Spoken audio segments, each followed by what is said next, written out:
Have you ever wondered what truly hides behind a woman's desire?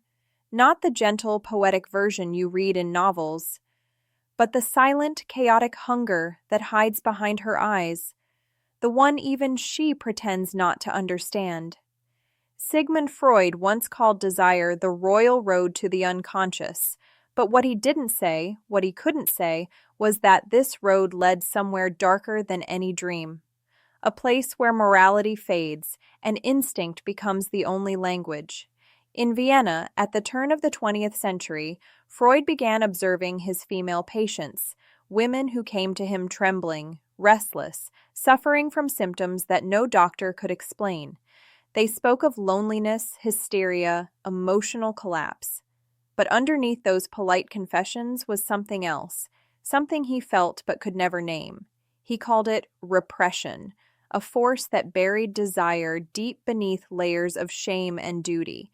Yet the more he studied them, the more he realized it wasn't repression alone. It was resistance against an inner truth too dangerous to admit. Freud began noticing patterns. Behind every broken word, every tear, every trembling silence, there was longing, but not for comfort or security. It was a craving for surrender, to something stronger, more forbidden. A pull toward the darkness that both frightened and fascinated them.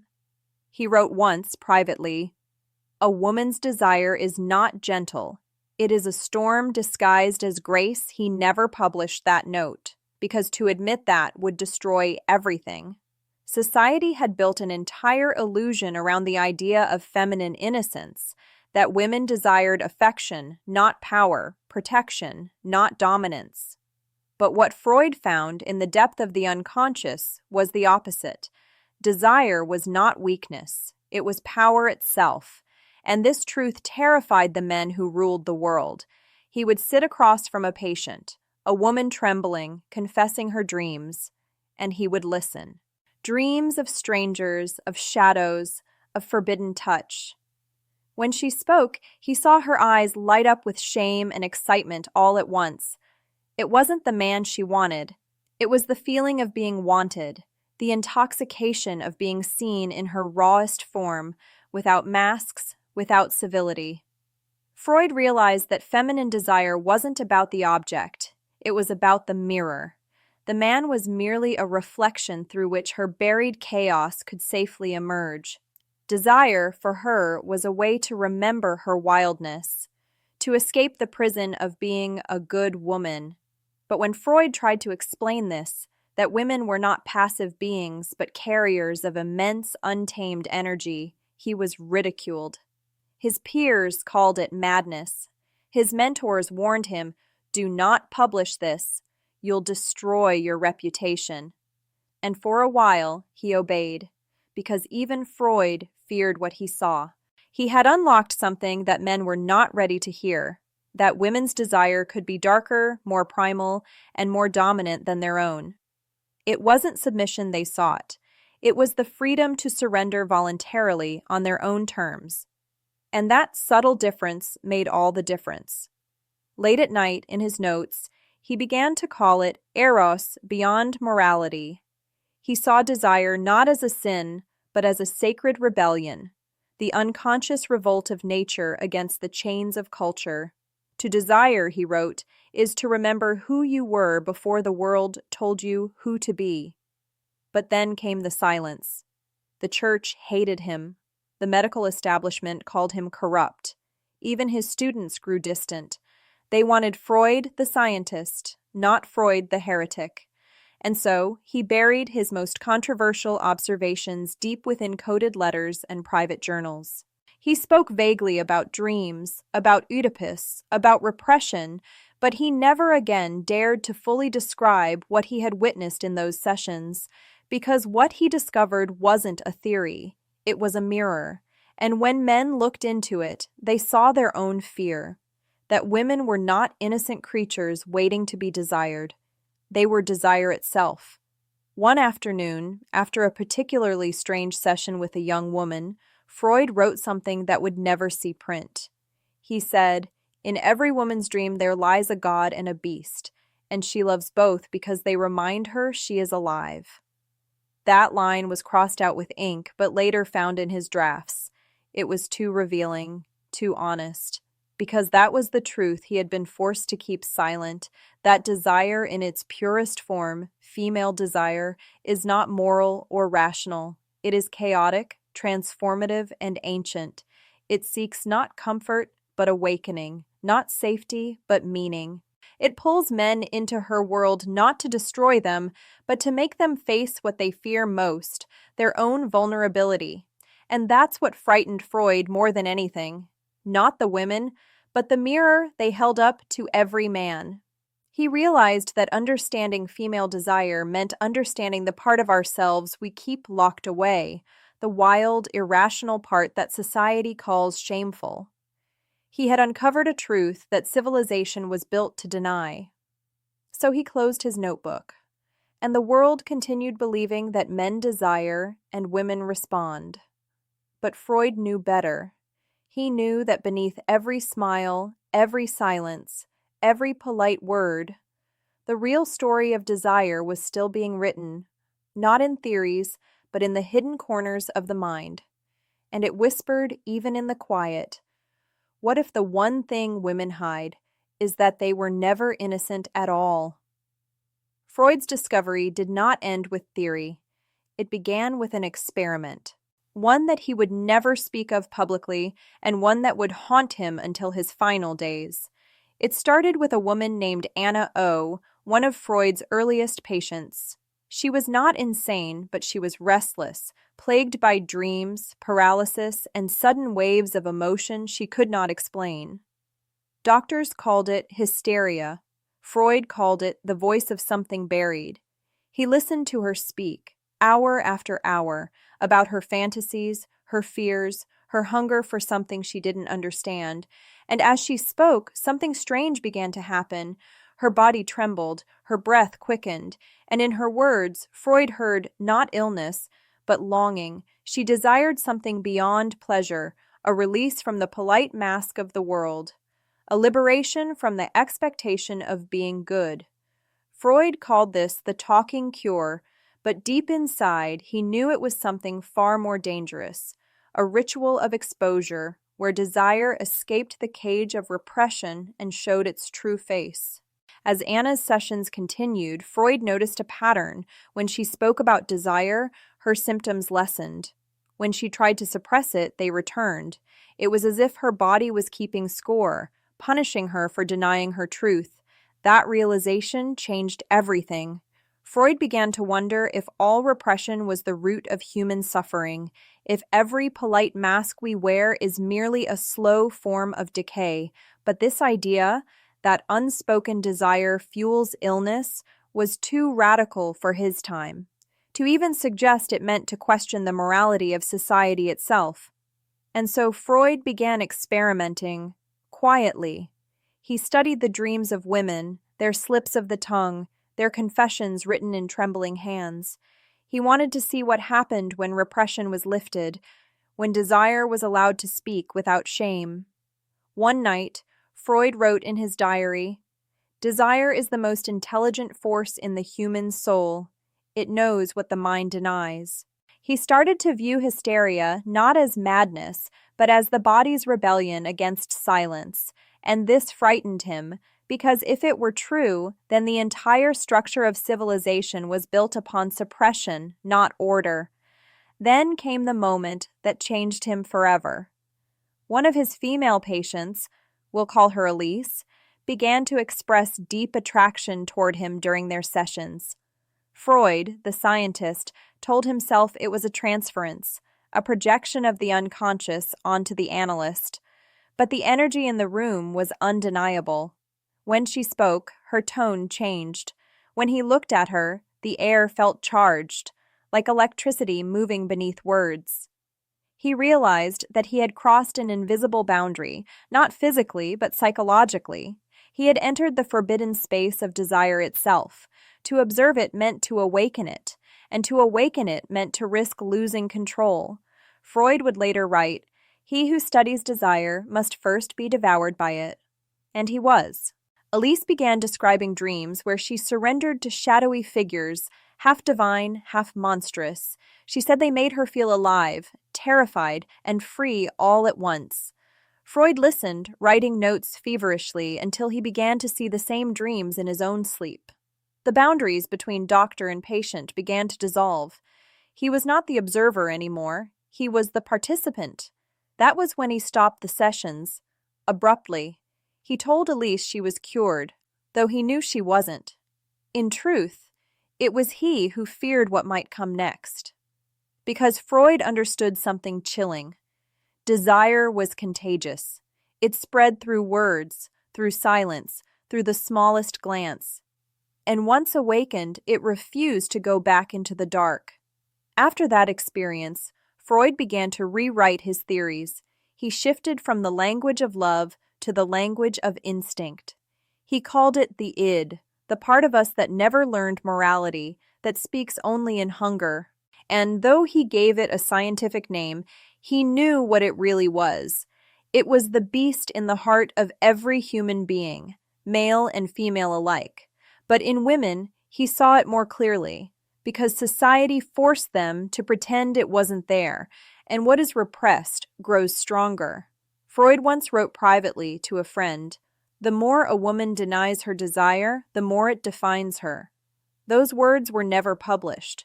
They were too dangerous, because they implied that the control men thought they had over women's emotions was an illusion. The real control, the deeper power, belonged to the one who could awaken desire in another, then withdraw it.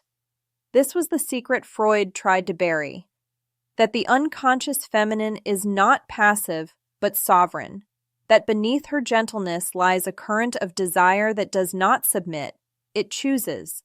It decides who may see it and who never will. Freud feared that if this truth became public, the world would unravel. Marriage, religion, morality, all the illusions of control would collapse, because desire is not moral. It does not obey. It does not ask for permission. And that, perhaps, was his greatest fear. That beneath every civilized conversation, beneath every polite marriage and every sacred vow, there still lived a primal current that refused to die.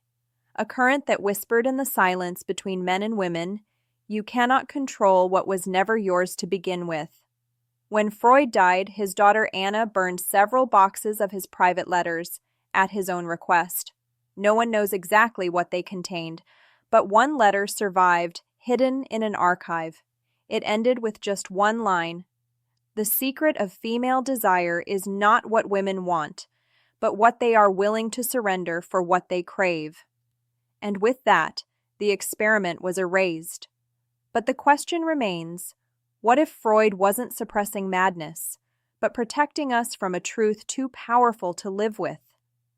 Freud's experiment left him shaken, but not defeated. He had seen what happens when a hidden force of the mind is denied, how it bends logic, shatters order, and quietly reshapes human behavior. He began to call this force eros, the drive that moves every living thing toward creation, attachment, and meaning.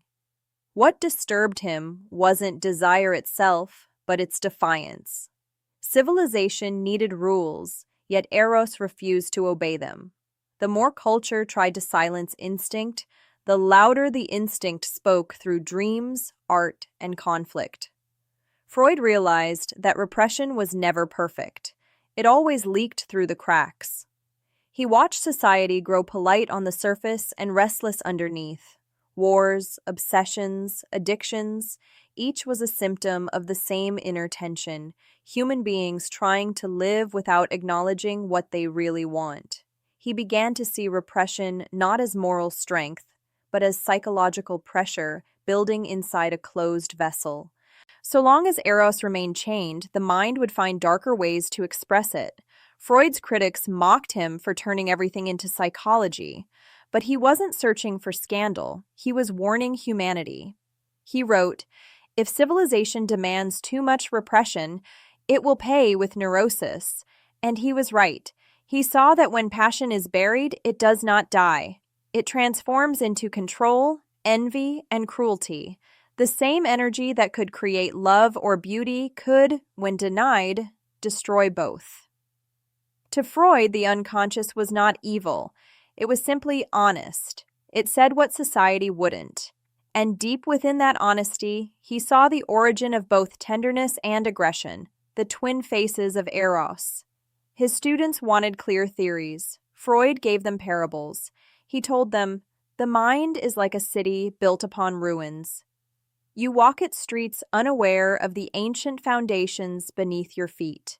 Every polite gesture, every moral code rested upon forgotten passions, ancient fears, and unfulfilled longings. To know the self, one had to dig through layers of denial, and that frightened even the brave." As the years passed, Freud's work took on a darker shade. He began writing about Thanatos, the death drive, the pull towards stillness and destruction that mirrors Eros.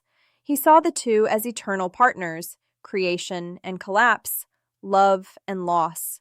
The same energy that binds people together can also drive them to ruin. In that duality lay the secret he believes society could never handle, that the human soul is not divided between good and evil, but between order and chaos, and both are necessary. He taught that to repress chaos entirely is to become numb, mechanical, unfeeling. But to surrender to it completely is to become lost.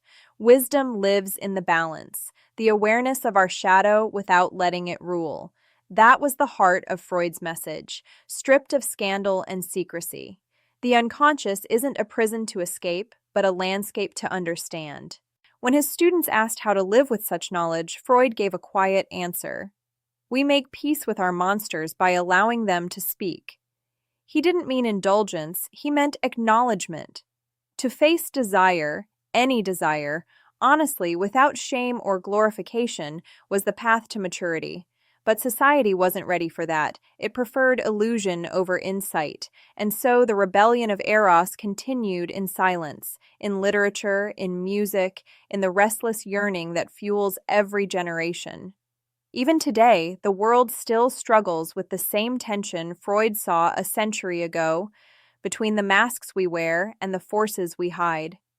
He once wrote to a friend, "One day, people will thank us not for curing them, but for teaching them how to see themselves without running away." That, perhaps, was his truest legacy. When Freud's health began to fail, he left Vienna carrying more than suitcases. He carried questions that the world still hasn't answered. He had mapped the unseen forces that move through every human life, yet he knew the map was incomplete. What he feared most was not ignorance, but denial. Even in exile, Freud kept writing. He no longer spoke of scandal or secrecy. He spoke of truth, the quiet kind that doesn't flatter the ego. He wrote that the unconscious is a faithful historian. It remembers every wish, every conflict we pretend to forget. And if we refuse to listen, it finds other ways to speak, through dreams, habits, even accidents that reveal what words conceal. Freud saw civilization as a fragile negotiation. On one side, order, rules, families, institutions. On the other, instinct, the pulse that drives art, love, risk, creation. If one side wins completely, humanity loses balance. That is why he called psychology a work of reconciliation, not control. Many of his followers softened his message. They turned Eros into romance, repression into politeness. But Freud's darker insight remains. The idea that every person hides a storm beneath the smile. It is not evil, it is energy waiting for form. To channel it consciously is wisdom. To deny it blindly is tragedy. He once compared the mind to an iceberg. Only 1/7 is visible. The rest drifts below the surface, shaping the currents of life while pretending to be still. That unseen mass, he said, is where destiny begins. Our choices, our attractions, even our fears are guided by that hidden gravity. Freud's silence about his most controversial findings was not cowardice, it was caution. He believed some truths must ripen before they can be spoken safely. He knew that revelation without readiness becomes chaos. So he left clues instead of confessions, letters, metaphors, fragments of unfinished thought. They invite us not to worship him, but to continue the search he began. Today, neuroscience, therapy, and art still circle the same mystery. Why do we want what we want? Why do we fear the very things that make us feel alive? Freud's answer would be simple and unsettling. Because the unconscious is not a stranger, it is the oldest part of ourselves, speaking a language we've forgotten. He urged his students to listen without judgment, to observe the mind as one observes a dream, symbolic, contradictory, sincere. Only by seeing our hidden motives can we choose freely. Otherwise, freedom is just another illusion. As he neared the end of his life, Freud wrote one final line in his notebook. The mind will always whisper its truth. The question is whether we are brave enough to hear it. That sentence is the real inheritance he left behind. Not scandal, not theory, courage. The courage to look inward when the world demands distraction. The courage to accept that the same force that builds civilizations can also break hearts, create art, and ignite change. And so the dark secret that Freud kept silent was never truly about women, or desire, or even repression. It was about human nature itself, the reminder that beneath every rule, every faith, every polite word, there is a pulse that cannot be erased. It is the pulse of Eros, the will to live, to connect, to become. Freud's silence invites us to listen to that pulse, not to fear it, not to worship it, but to understand it. Because in understanding it, we finally see ourselves, not as sinners or saints, but as whole. And that perhaps is the one secret no generation should ever keep silent again.